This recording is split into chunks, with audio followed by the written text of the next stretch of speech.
और बिलकुल अगर आणि आपको बिलकुल पूछना है नाही तो नाही, उस हिसाब आपलं से, काम प्रश्न विचारणं आहे, त्यांचं काम उत्तर देणं आहे. नहीं नहीं हम जैसे आप कहें हाँ, वट एवर। सर आज केस की क्या हो गया और पहली बार हो रही थी तो सामने वाले बोल रहे कि हमारे पास वीडियो भी नहीं है और देखा जाए तो सोशल मीडिया पे हर जगह पे वीडियो भी नजर आ रही थी, क्या कहेंगे?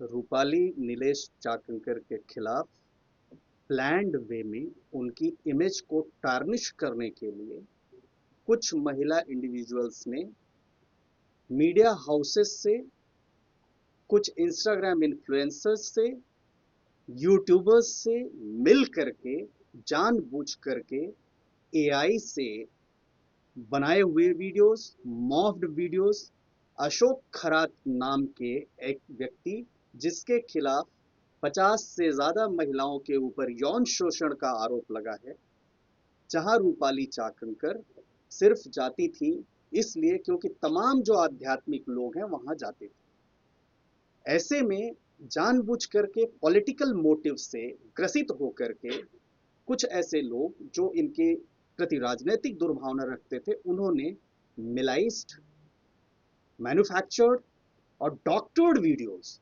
बनाए जो बिल्कुल सच्चाई नहीं थी, और तमाम सोशल मीडिया और मीडिया हाउसेस पे प्रमोट किया। और इतना ही नहीं, जो मीडिया हाउसेस हैं उन्होंने भी अपनी रिस्पॉन्सिबिलिटी का परिचय नहीं देते हुए, अपनी जर्नलिस्टिक अप्रोच का परिचय नहीं देते हुए, उन महिलाओं की जो प्री प्लान्ड कॉन्स्पिरेसी थी उस पर प्ले करने लगे और रूपाली चाकंकर जी की इमेज को जानबूझ करके पूरे देश में टार्निश किया। वो वीडियोज चारों तरफ ऐसे फैले जैसे लोग अब्यूज करने के लिए, एक जैसे न्यूड पिक्चर्स के वीडियोस देखे जाते हैं मूवीज के, वैसे देखना शुरू कर दिया, जबकि ये सबको पता था कि मैन्युफैक्चर्ड हैं, बनाए हुए हैं, मॉफ्ड हैं। रूपाली चाकंकर का तुरंत अप्रैल में स्टेटमेंट भी आया, उन्होंने कहा कि मेरे खिलाफ साजिश हो रही है।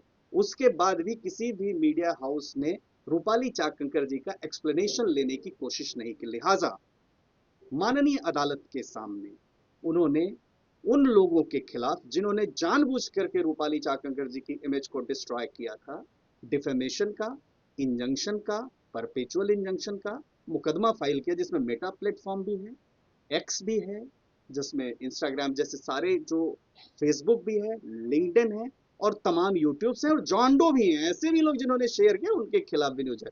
माननीय अदालत ने 29 मई को सुनवाई करते हुए तमाम डिफेंडेंट्स, जिसमें 4 इंडिविजुअल्स हैं, 4 महिला इंडिविजुअल्स, 5 से लेकर 16 तक मीडिया हाउसेस हैं, न्यूज हाउसेस, न्यूज़पेपर हाउसेस हैं, और जॉन्डो और मेटा प्लेटफॉर्म, सबको नोटिस इशू किया 29 मई को और सबसे जवाब मांगा। किसी भी पार्टी ने जवाब नहीं फाइल किया। आज अदालत में सुनवाई थी, माननीय अदालत ने हमारे आर्ग्यूमेंट को सुनते हुए प्रथम दृष्टया पाया कि हमारी जो रिक्वेस्ट है वो जेन्यून है और हमारी रिक्वेस्ट में सब्सटेंस है। जो यूआरएल्स और वीडियोस और ट्रांसक्रिप्ट्स हमने कोर्ट के सामने लगाया था कि इनको हटाया जाए और आगे इनको सर्कुलेट करने से रोका जाए, उस पर माननीय अदालत ने सारी पार्टी से जवाब मांगा है कि क्यों ना इन वीडियोस को सारे प्लेटफॉर्म से हटा दिया जाए। आज सुनवाई हुई, 23 जुलाई की अगली डेट लगी है और 23 जुलाई को दोबारा इसमें बहस होगी। माननीय अदालत में सारी पार्टीज, प्राइवेट इंडिविजुअल्स भी लॉयर्स के थ्रू रिप्रेजेंट कर रहे थे, और सारे जो मीडिया हाउसेस हैं और मेटा प्लेटफॉर्म्स हैं वो सभी वहां रिप्रेजेंट कर रहे थे। एक ऐसा रिस्पॉन्स जहां पर महिला की डिग्निटी, महिला की मॉडेस्टी, महिला की इमेज पैरामाउंट होना चाहिए, वहां पर महिला की इमेज को जानबूझ करके डिस्ट्रॉय करना, ये अदालतों ने समय समय पर जो निर्देश दिए हैं, जो खास तौर से विमेन की मॉडेस्टी से रिलेटेड कानून बने, उस सब का वायलेशन है। इसीलिए हमने सबको पार्टी बनाते हुए उन सबके खिलाफ मानहानि का भी दावा किया है और उनसे डैमेजेस रिकवर करने की बात कही। सर इसमें रूपाली मैम के एआई वीडियोस बनाए गए थे, लेकिन उसमें जो पार्श्वभूमि है केस की, उस महिलाओं के भी वीडियो सोशल मीडिया पे डाले गए थे, इसका भी जिक्र होगा क्योंकि उनकी भी डिग्निटी थी। देखिए, हर किसी को कोर्ट आने का अपना सार्वभौमिक अधिकार है। चूंकि रूपाली चाकंकर उस प्रदेश की और देश की एक जानी मानी सोशल वर्कर हैं, एक राजनेता हैं और एक कॉन्स्टिट्यूशनल पोस्ट पर थी, इसलिए इनको ज्यादा पोर्ट्रे किया गया, क्योंकि इनकी इमेज पूरे देश में ज्यादा थी और इनको ज्यादा टारगेट करने से जो सेलेक्टिव लोग थे उनको फायदा हो रहा था, बाकी महिलाओं से उनको फायदा नहीं हो रहा था। इसीलिए हर न्यूज में सिर्फ रूपाली चाकंकर को विलेन बना के दिखाया गया, जबकि सत्य यह था कि एक भी वीडियो सही नहीं है, एक भी फोटो सही नहीं है, एक भी डिफेमेटरी स्टेटमेंट जो लोगों ने सेडिशियस, जो डिफेमेटरी इनके मॉडेस्टी के खिलाफ लगा, किसी में सच्चाई नहीं है। वो यूआरएल भी, वो वीडियोस भी, और वो जो कंटेंट्स हैं, ट्रांसक्रिप्ट्स हैं, वो सारी झूठी हैं, बनाई हुई हैं, मैन्युफैक्चर्ड हैं। और रही बात, हम तो माननीय अदालत से ये भी कहेंगे कि तमाम महिलाओं के खिलाफ भी जो वीडियो सर्कुलेट हो रहे हैं उन्हें भी रोका जाए, ये सर, बात भी मैं इसमें और एक बात करना है, आपके पिटीशन में इस तरह की मांग है क्या कि रूपाली चाकंकर को फिर से रिस्टेट किया जाए, उनको फिर से अध्यक्ष बनाया जाए? रीइंस्टेट करने का काम सरकार का होता है, ये डिस्क्रिशन वहां की सरकार का है। ऐसा हम कोई कॉन्स्टिट्यूशनल राइट पॉलिटिकल पोस्ट पर क्लेम नहीं कर सकते हैं।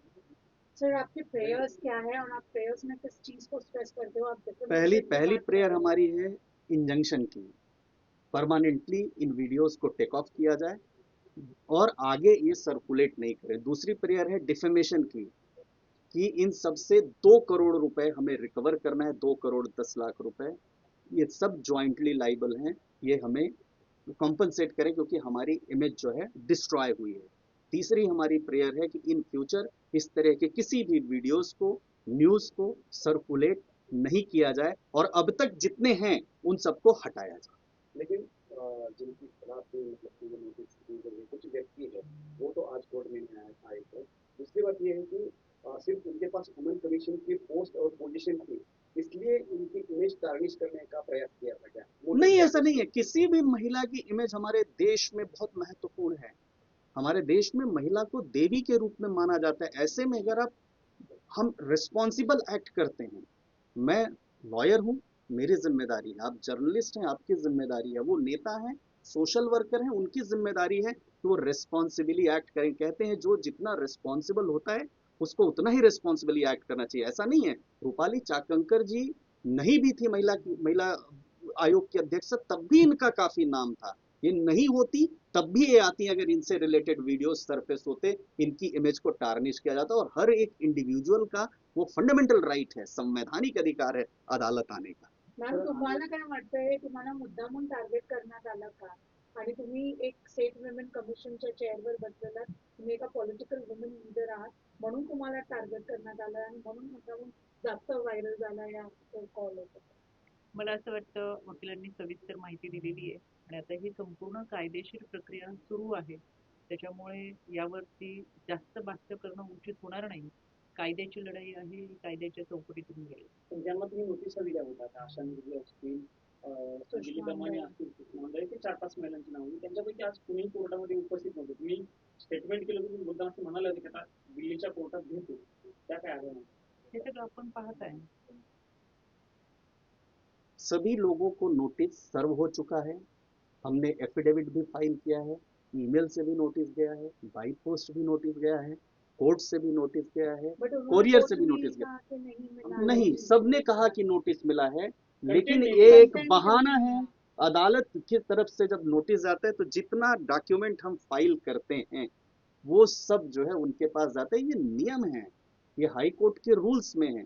तो नेचुरली अगर कोर्ट में केस फाइल करने के बाद भी झूठे वीडियोस नहीं हटा रहे, इससे उनकी इंटेंशन साबित होती है।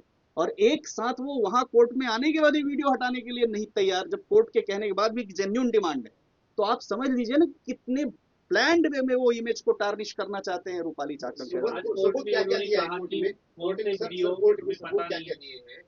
वीडियोस की यूआरएल्स दिए हैं या फिर किसी ने जो ट्वीट किया है उनके नाम से लेकर हर कुछ मतलब ट्रांसलेशन के साथ वो दिए हैं। वीडियो क्या सब सारे हमने newspapers, screenshots, URLs, links, x पर जितना शेयर हुआ उसकी स्क्रीनशॉट्स, जितनी स्टोरी चली, जो आर्टिकल्स चले अंग्रेजी में, हिंदी में, मराठी में, जिस किसी भी लैंग्वेज में है उसका ट्रांसलेशन और वो दोनों फाइल किया है। ट्रांसलेशन भी फाइल किया है जो हाईकोर्ट रूल्स के मुताबिक इंग्लिश में होना चाहिए, वो भी फाइल किया है, और जो ओरिजिनल कंटेंट है वो भी फाइल किया है। वीडियोस के लिंक्स भी फाइल किए, यूआरएल्स भी, एक्स हैंडल जो है जो उस पर चला है वो भी, इंस्टाग्राम जो फाइल किया वो भी, और जान दो कुछ मीडिया हाउसेस के अलावा इंडिविजुअल्स भी उन्होंने भी जो चलाया है उनके खिलाफ भी जॉन डो में हमने प्रेयर मांगा है। और खासतौर से जैसे कि अगर ये वीडियो देखना है तो लिंक क्लिक करिए, लाइक करिए। ये जो पैसा कमाने का मेटा प्लेटफॉर्म्स के जरिए लोगों ने ऐसे वीडियोस, फेक वीडियो चला करके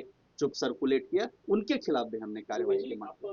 दिल्ली हाईकोर्ट में ये केस फाइल की है, केस महाराष्ट्र का है लेकिन आपने दिल्ली हाईकोर्ट, पूरे देश का केस है। इसका लिंक क्या है और क्यों आपने सिविल प्रोसीजर कोड की धारा 19 में व्यवस्था है कि जहां भी डिफेंडेंट है वहां मुकदमा। एक्स का ऑफिस दिल्ली में है, बहुत सारे टीवी चैनल्स, इंडियन एक्सप्रेस का ऑफिस दिल्ली में है, टाइम्स नाउ नव भारत का ऑफिस दिल्ली में है, टीवी 9 का ऑफिस दिल्ली में है, न्यूज 9 का ऑफिस दिल्ली में है, रिपब्लिक मीडिया का ऑफिस दिल्ली में है, तमाम टीवी और तमाम जो मीडिया हाउसेस हैं दिल्ली या नोएडा, 3 जगह, किसी का नोएडा में, किसी का गुड़गांव में, किसी का दिल्ली में, किसी का महाराष्ट्र में।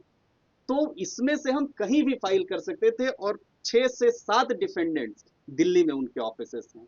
एक्स का दिल्ली में भी है, गुड़गांव में भी है, बैंगलोर में भी है।